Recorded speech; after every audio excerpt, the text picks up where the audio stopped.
네, 전국 상황 보겠습니다. 문재인 전 대통령 옛 사위의 타이 이스타제 채용 특혜 의혹을 수사하고 있는 검찰이 어제 문 전 대통령의 딸 다혜 씨의 자택을 전격 압수수색했습니다. 오늘은 민정수석이었던 조국 혁신당 대표를 참고인 신분으로 소환했는데요. 검찰이 수사에 속도를 내는 모양새입니다. 주요 전국 이슈 서정욱 변호사, 강성필 민주당 국민소통위 부위원장 두 분 모시고 말씀 나눠보겠습니다. 안녕하십니까? 네, 안녕하세요. 네. 자, 오늘 오전에 전주지검에 출석한 조국 대표 취재진 앞에서 검찰 수사에 대해서 강한 불만을 드러냈는데요. 먼저 잠깐 듣고 본격적인 대담 시작하겠습니다. 전직 대통령에 대한 수사를 3년째 계속한다는 게 이게 도대체 도리에 맞는 일인지 이런 생각이 들고요. 윤석열, 김건희 두 분에 대한 각종 비리 혐의가 터져나오고 국민의 공분이 일어나니까 이걸 또 덮기 위해서 네, 다혜 씨 압수수색에 이어서 오늘 조국 대표 참고인 조사까지. 일단 어떤 사건 때문에 이런 건지 사건 개요부터 좀 정리를 해주시죠. 한마디로 하면 이제 그 제3자 뇌물죄인데요. 예. 뭐냐면 이제 그 이상직 전 의원 있죠. 이분이 그 중진공 이사장하고 그다음에 그 공천의 특혜를 이제 그 대가로 받고요. 그다음에 그 문재인 대통령의 전 사위 서모 씨를 예. 이제 그 비행기 경력이 전무한데 타이스타젯의 전무로 채용해서 이제 그 월급 등의 명목으로 2억 이상 준. 그래서 이제 그 대가성이 있는 거죠. 중진공 이사장과 그다음에 그 전무 채용 월급. 그래서 제3자 뇌물죄로 수사하고 있는 사건입니다. 예. 네, 지금 오늘 검찰이 조국 대표를 이제 참고인 신분으로 불렀는데요. 좀 어떤 질문들이 나올까요? 뭐 이제 아무래도 조국 민정수석이 청와대 민정수석으로서 대통령의 친인척 관리를 했던 업무가 있었기 때문에 네. 이와 관련해서 본인의 어떤 민정수석으로서 업무의 함에 있어서 어떤 특혜에 대해서 알았는지, 뭐 알았다면 뭐 어떤 내용이 있었는지 정황에 대해서 한번 세세하게 물을 것으로 보여집니다.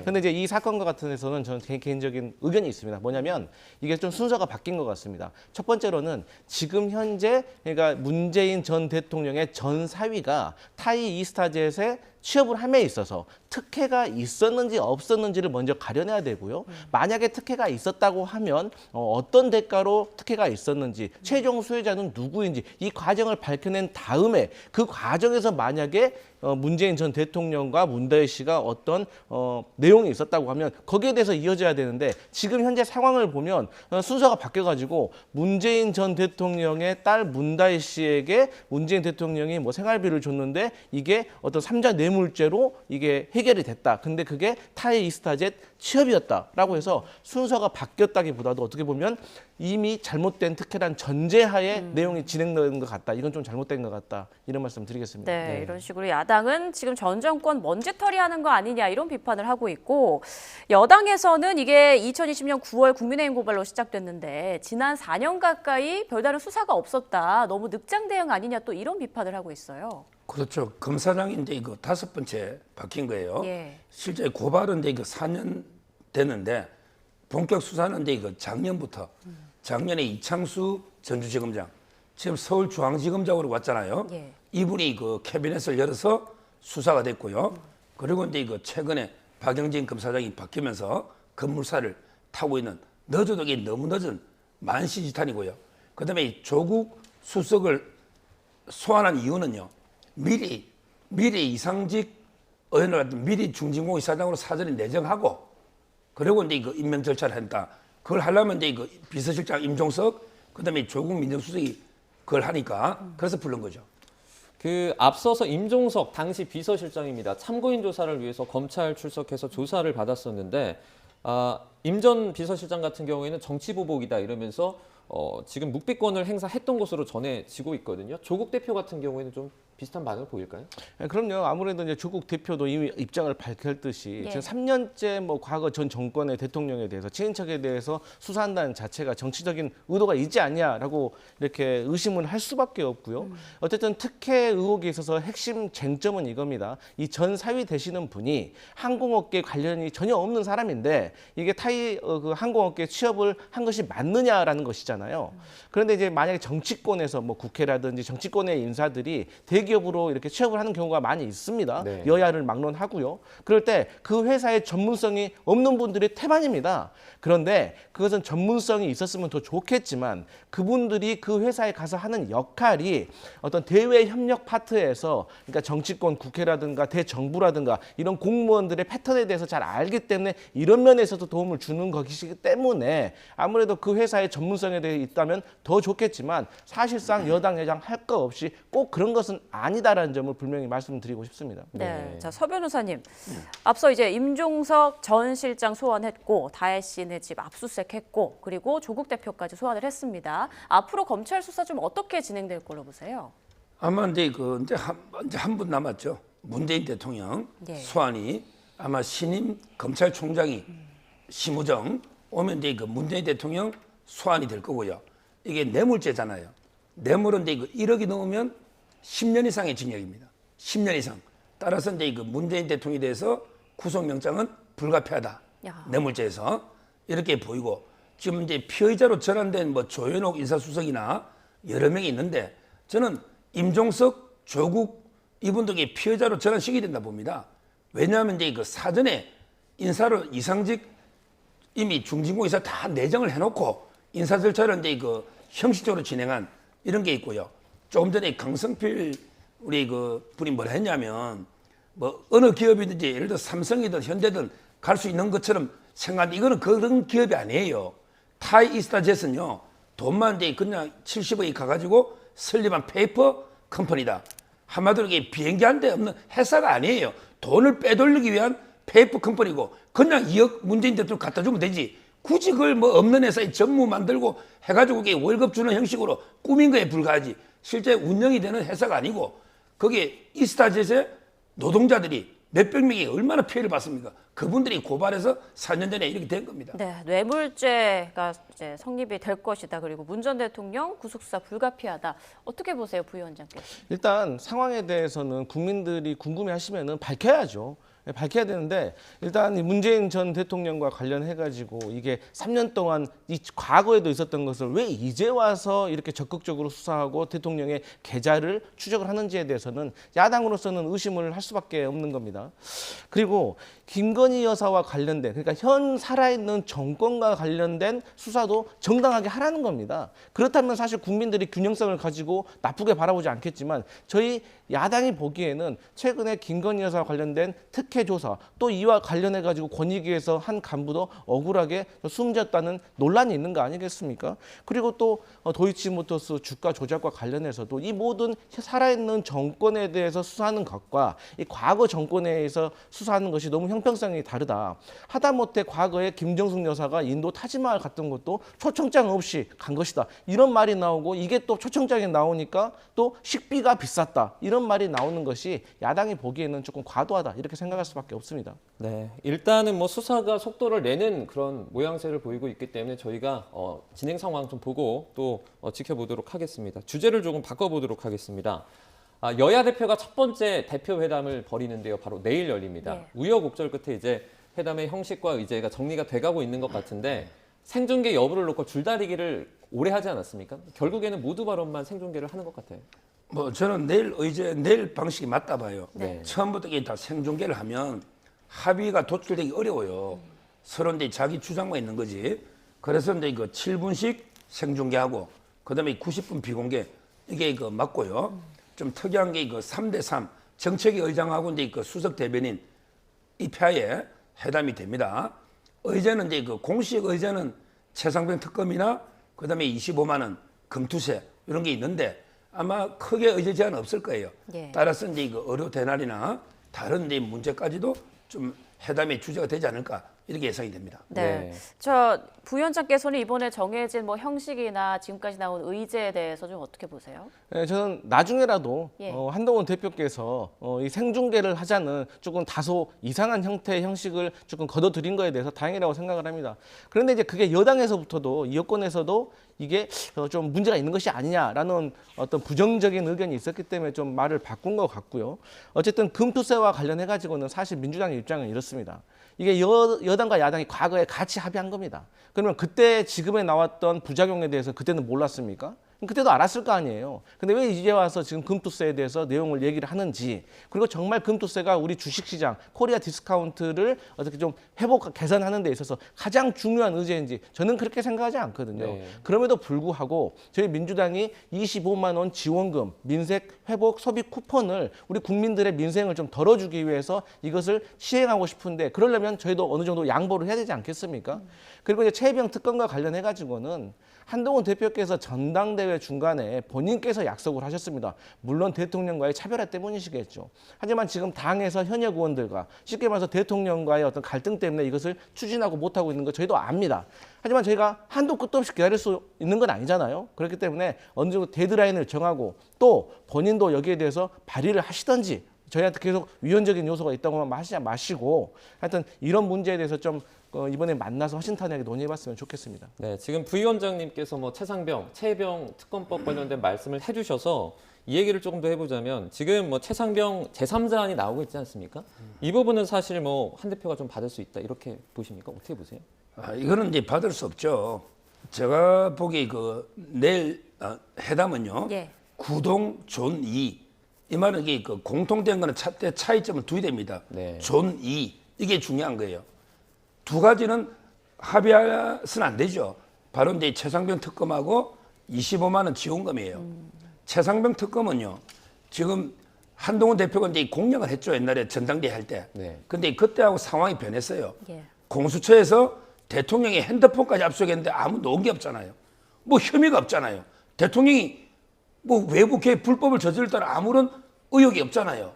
따라서 이걸 이게 왜 특검을 합니까? 이거는 말도 안 되고요. 그다음에 임성근 사단장에 대해서도 무혐의 불송치가 났잖아요. 이미 이런 상황 변화를 설명해서 국민들께 이거 최상병 특검은 이제 접읍시다. 끝냅시다. 이 논의는 이렇게 해야 됩니다.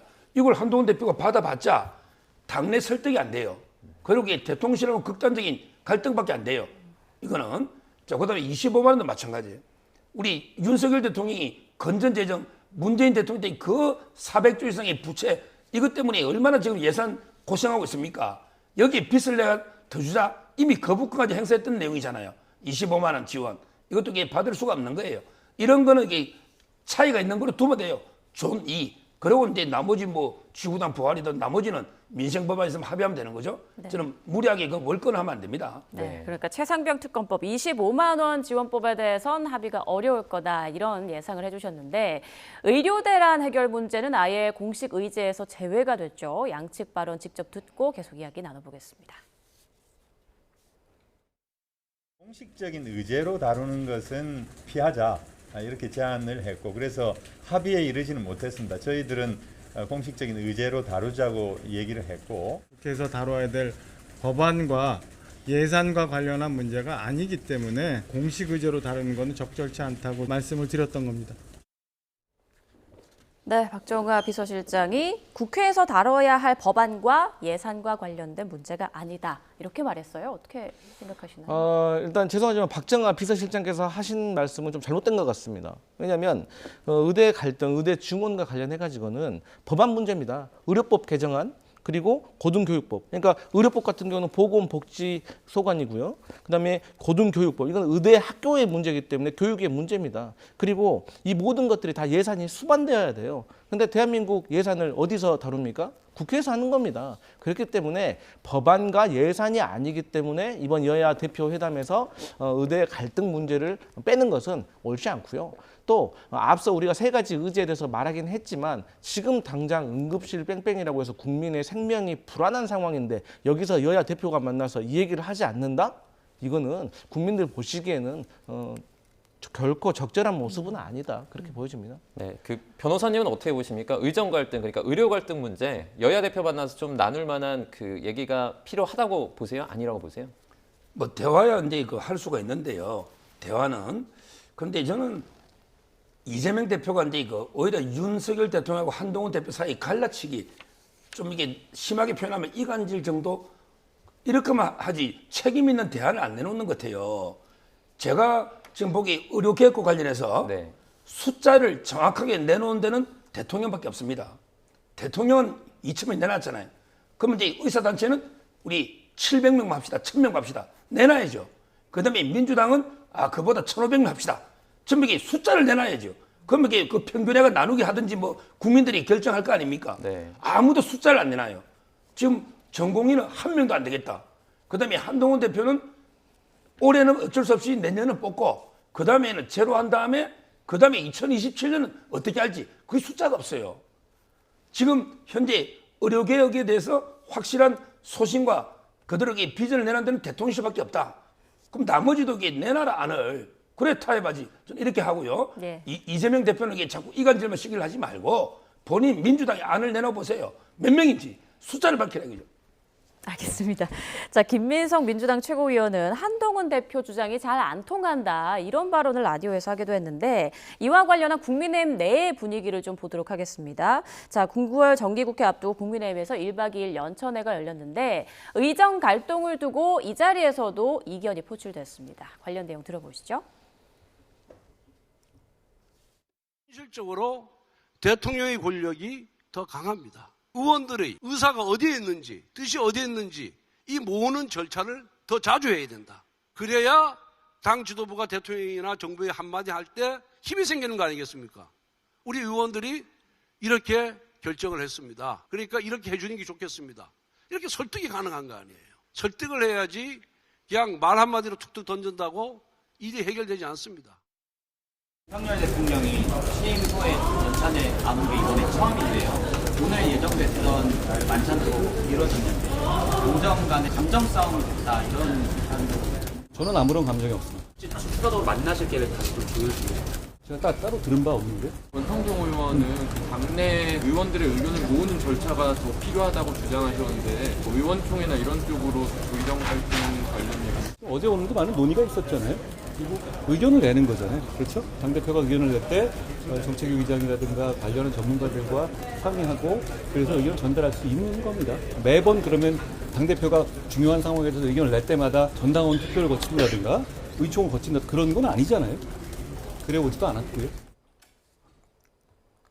네, 뭔가 좀 팽팽한 긴장감이랄까요? 이런 기싸움이 좀 느껴지는데 이 질문은 좀 서 변호사께 드려야 될 것 같아요. 자, 원조 친윤으로 꼽히는 권성동 의원, 말을 툭툭 던진다고 해결되지 않는다. 이렇게 한 대표를 겨냥해서 말을 한 것 같은데 윤 대통령의 의중이 반영된 말이라고 보세요? 그렇게 봅니다. 저는요. 예를 들어 이제 저희도 변호사들도 조정을 많이 해요. 네. 양쪽에 분쟁이 있잖아요. 그럼 한동훈 대표가 조정자예요. 지금 대통령실하고 이제 의료단체 전공이 갈등이 있잖아요. 이렇게 조정할 때는 어떻게 하냐면 한쪽을 내보내고 한쪽하고 긴밀하게 의논해서 대통령이 예를 들어 1억짜리 소송이면 5천에 타협하자. 이런 식으로 해보고 또 그 사람 내보내고 또 다른 사람 불러서 타협해보고 이렇게 의견이 근접하면 조정하는 거예요. 그런데 이번에 한동훈 대표는 어떻게 했냐. 전공이 대표 그 박단 그분만 잠깐 만났는데 거기에도 확답을 받은 건 아닌 것 같아요. 왜냐하면 전공의 단체는 내년에 한 명도 못 뽑는다는 거잖아요. 근데 내년은 그대로 가자는 거잖아요. 이쪽하고도 조율이 안 된 거예요. 그 다음에 대통령하고는 당연히 조율이 안 된 거죠. 그 방안을 받는다는 게 없었잖아요. 이런 상태에서 그냥 이게 불쑥 언론에 안을 던진 거죠. 이래가지고 이게 조정이 됩니까? 저분도 검사 법조인이면 어떻게 양쪽을 대통령실과 전공의 단체를 의료단체를 이렇게 조정할 때는 어떻게 해야 되는지 그 방식을 알 텐데 지금 방식으로 이게 양쪽이 다 됩니까? 저번에 대통령실도 이런 지하에 안 된다 했고요. 그다음에 전공의 단체도 우리는 내년에 안 된다. 결국 이 조정이 성공하지도 못하고 이렇게 갈등만 부각된 이런 상황이죠. 지금 윤 대통령이 한 대표와 만찬도 미루고 또 계속 참석을 했던 연찬에도 이번에 참석을 하지 않았습니다. 네. 조금 전에 저희가 한 대표의 어떤 목소리도 들려드렸는데요. 아무 감정 없다. 네. 이런 부분들을 좀 종합적으로 봤을 때 좀 어떻게 보고 계세요? 갈등이 좀 심각한 걸로 보이십니까? 갈등이 아주 심각하죠. 네. 국민들 대부분이 다 알고 있는 것 같아요. 하지만 뭐 표면적으로 이렇게 말할 수 있겠습니까? 그런데 제가 좀 의아한 거는 그리고 우리 많은 분들이 좀 잊고 있는 게 있는데 한동훈 법무부 장관이 국민의힘의 비대위원장으로 착출됐지 않습니까? 그 이유가 뭐냐면 당시에 김기현 당대표와 또 국민의힘에서 대통령께 제대로 된 직언을 하지 못한다. 그런 불만 때문에 한동훈 착출론이 나온 건데 네. 왜 한동훈이냐? 한동훈은 윤석열 대통령과 오랜 시간 검사 생활을 같이 하며 호흡을 맞췄기 때문에 검사 시절에도 잘못된 것에 대해서 대통령께 한동훈 대표가 말을 하면 대통령께서 다른 사람 말에는 화를 내더라도 한동훈 당시 검사의 말에 대해서는 인정을 해주면서 수긍을 하셨다. 그래서 조절이 잘 됐다. 그랬기 때문에 한동훈을 착출해 와야 된다라는 의견이 있었는데 네. 막상 착출해서 와 보니까 어떻습니까? 잘 됩니까? 오히려 안 되고 있는 거예요. 그러면 그 이유를 한번 보면 우리 서정호 변호사님도 말씀하셨지만 이번에 한동훈 대표가 의대 증후군과 관련해서 두 가지가 잘못됐습니다. 첫 번째는 내용입니다. 1년 유예안을 대통령께 던졌잖아요. 예. 그런데 그러면 대통령이 백방양보해서 1년 중재안을 받으면 전공의들이 다 복귀합니까? 안 합니다. 그러니까 대통령실에서는 비현실적이라는 말이 나오는 거예요. 그리고 절차적으로는 당의 한 축인 추경호 원내대표하고 상의를 안 했다는 거 아닙니까? 왜 안 했을까요? 코로나라서 안 했겠어요? 뭐 전화하면 되잖아요. 그것은 친한이기 때문에 친윤으로 분류된 추경호 원내대표를 패싱한 겁니다. 이걸 뻔히 대통령실에서 아는데 이걸 받을 수가 있겠어요? 그래서 결론적으로는 한동훈 대표가 좀 정치권의 이런 의사결정 절차를 좀 쉽게 생각하는 것이 아닌가. 마지막으로 권성동 의원이 저렇게 말을 한다고 해서 또 당대표의 입이 무거워야지 또 일일이 거기에 대해서 답변을 하면 또 다른 논란이 생기잖아요. 그래서 이런 면은 한동훈 대표가 조금 더 자제를 하는 것이 좋지 않겠나 그렇게 보여집니다. 네. 자, 이번 갈등과 관련해서 김재원 최고위원은 당정 갈등이 아니라 한정 갈등이다 이렇게 말을 하기도 했고 유희동 연구원장은 이건 정책 수립 중에 당연한 과정이다라고 또 보기도 했고요. 최재성 전 수석은 탈당 예고편 같다 이런 얘기를 했는데 전반적으로 봤을 때 우리 서 변호사께서는 어떻게 보세요? 지금 분위기. 그렇죠. 근데 이거 최상병 특검도 이제 그 당의 주류 의원들은 이제 이거 아무래도 반대하거든요. 그다음에 이거 의료 개혁도 주류 의원들은 이제 이거 찬성할 거예요. 대통령 뜻에. 따라서 이제 이거 당 전체가 대통령 갈등하기보다는 친한계나 한동훈 대표하고 이제 갈등이다. 그 의미로 이제 그 표현을 쓴 것 같아요. 예. 그럼 뭐 그거는 일부 저는 타당한 면이 있다. 예. 이런 생각이 들고요. 근데 이번 갈등은 좀 우려가 되는 게 이제까지 그 한동훈 대표하고 윤 대통령이 갈등이 많았잖아요. 옛날에 김건희에서 문자 읽고 씹은 거, 그다음에 공천 갈등, 최상병 특검 갈등, 그다음에 김경수 복권 갈등 이런 게 많았거든요. 근데 이번에는 좀 차원을 달리하는 것 같아요. 왜 그러냐면 이게 이번에는 국민의 어떤 생명과 안전이 중요한 이슈가 돼 있고, 예. 그다음에 의사단체라는 또 제3의 단체가 복합 갈등이에요. 그래서 한동훈 대표도 쉽게 물러서기 어려울 거예요. 옛날로 달라서. 그리고 이제 이거 대통령도 마찬가지고 계획을 후퇴할 수는 없잖아요. 따라서 이번 갈등은 상당히 좀 우려가 되는 부분이 있는데 예. 어떻게든 이게 좀 서로 대화 타협을 통해서 자꾸 이게 하나 원팀 돼야지. 지금 상당히 보수 지지층 중에서도 걱정하는 분들이 많습니다. 그렇군요. 말씀하신 것처럼 사실 의정 갈등을 둘러싸고 친윤계 내에서도 뭐 의대 정원 증원이 조금 그 근거가 떨어진다 이렇게 말을 하는 분들도 있고요. 의료계나 야당에서도 좀 비슷한 취지의 비판의 목소리가 좀 나오고 있는 것 같은데 이 부분은 어떻게 보십니까?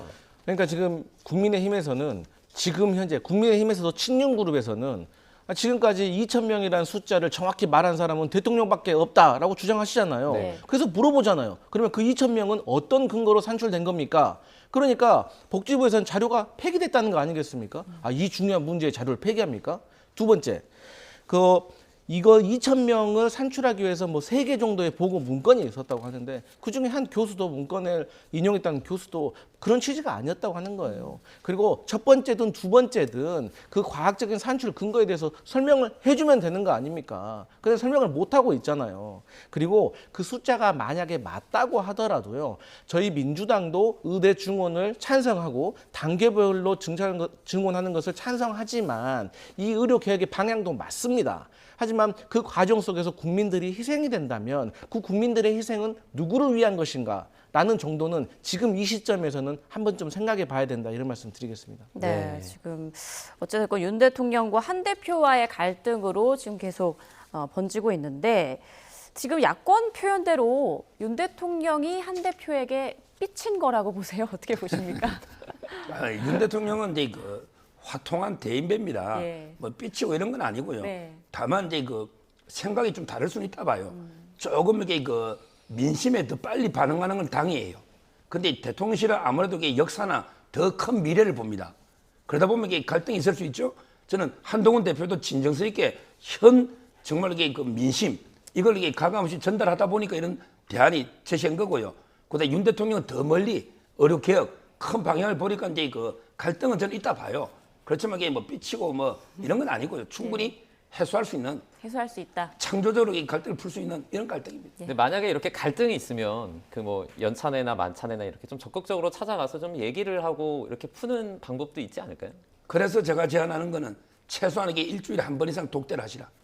저 방송마다 그럽니다. 예. 한 번 이상 이게 두 분이 만나서 허심탄회하게 대화를 해라. 여당 지금 이게 대표가 만남이 정기적으로. 없어요. 그러니까 일주일에 한 번 정도 옛날에 주례회동 했잖아요. 당대표들이 네. 총리처럼 이렇게 저는 하는 게 필요하다 봐요. 네, 알겠습니다. 자, 이런 가운데 어제 나온 그 갤럽 조사 결과를 보면요. 윤 대통령 지지율이 4%포인트 하락해서 23%를 기록했습니다. 네, 지금 보고 계신데요. 저 긍정평가 23%, 부정평가는 66%로 나왔고 부정평가 이유를 보니까요. 의대 정원이 8% 올랐습니다. 그래서 2위를 지금 기록하고 있는데 이 결과 좀 어떻게 분석하세요? 저는 이 수치를 보면서 지난 총선에서 그 여당에게 상당히 불리했던 의제가 뭐였냐면 대파가 생각납니다. 네. 그때 대통령께서 한 마트에 가셔가지고 대파를 흔드시면서 가격이 합리적이라고 하신 거예요. 당시 가격은 우리 국민들은 3,000원 상당으로 사야 되는데 그때 그날 그 마트에서는 뭐 800~900원에 살 수 있었다는 거 아닙니까? 그러니까 국민들이 화가 나는 거예요. 마찬가지입니다. 지금 대통령께서 이번에 기자 브리핑에서 기자가 질문을 했습니다. 그러니까 좀 엄짠으시다는 말투로 병원 응급실 한번 가보시라고 했는데 기자들이 안 가봤겠습니까? 그리고 지금 언론 보도만 하더라도 구급차에서 출산을 했다는 등 아니면 40대가 숨졌다는 등 그리고 그 유명한 김종인 전 국민의힘 비대위원장도 집이 종로인데 송파 가서 꼬맸다는 거 아니겠습니까? 또 야당의 김한규 국회의원 아버지는 의사였는데 이분도 응급실 뺑뺑이를 돌다 세상을 등졌습니다. 그래서 이러한 것들이 전체적으로 국민들이 느끼는 것과 대통령실이 느끼는 것이 너무 격차가 크다. 그렇기 때문에 이게 여론조사 지표로 나왔는데 여론조사의 숫자는 대통령이 행사할 수 있는 권한을 숫자로 나타낸 것이기 때문에 국정 동력을 잃을 수가 있다. 이 말씀 드리겠습니다. 네, 저희가 이제 대통령 직무수행 평가를 보여드렸었는데 변호사님께서 보시기에는 최근에 이제 뭐 어떻게 보면 부정평가가 조금 올라가고 이런 어떤 그 정황들을 봤을 때 좀 어떤 좀 변화가 필요하다고 보세요? 원래 이제 그 개혁이 혁명보다 어렵습니다. 개혁을 하려면 이게 누리는 거는 전 국민이 누리는데 혜택을. 네. 근데 피해보는 의사 계층이나 계층이 있잖아요.